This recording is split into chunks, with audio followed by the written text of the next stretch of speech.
Oy, eto, anak, may tanong ako sa'yo. Sagutin mo. Si Lenny hindi tatakbo. Okay lang yun. Bakit niya kailangan linisin ng mga kagagahang ginawa nung... Marami na akong umaasa eh. Ako nga sana, boboto ko si Lenny kung tatakbo eh. Kaya lang, hindi na tatakbo eh. Tama ng mamay nga siya, ma-stress pa siya eh.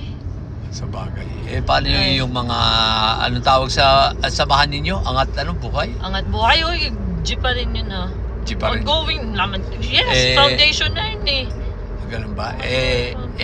Paano kung si Trillanes ay tatakbo, susuportahan mo ba? Well, technically, si Senator naman siya naman naglabas ng mga ng Duterte. Yeah, si Sentry. So, susuportahan.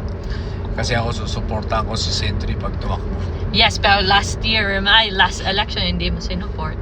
Siyempre, last year, siyempre, budol pa ako ni Duterte nun eh. Di ba? Ngayon, hindi na. Ano pa lang masasabi mo sa nangyari? Yeah. Ano pa lang masasabi mo sa nangyaring impeachment? Hindi naman umatan si di ba? Yeah, hindi. Pero napanood mo ba yung mga lumabas na mga kaperahan niya ni Inday Isa? Oo, ang lala. Ang lala, di ba? Grabe, ang lala. So, well, kaya yun. I would just like to say I never voted for any. But if Sentry will run, you'll vote for him. Oh, my chance. Yeah. We'll see. Between Risa and Sentry, who do you think is better? Well, let's be honest. Ewan ko kung ready ng Philippines for another woman president. Yeah, me too. But like Sentry, sure, but like Sentry also has done so Sentry, much. Sentry. Senator Risa has done so much. Yeah, she's done so much rin naman. Kaya lang kahit but kahit like minority siya, kahit naman siya naging minority na like she never stopped talaga. Yeah. So, pero para mahina pa si wala nga, hindi nga ang Pilipinas for a woman president, let's be honest. Pero kung si Lenny sana tatakbo. Oh, yan. Si Pepper pinindot eh. What the heck?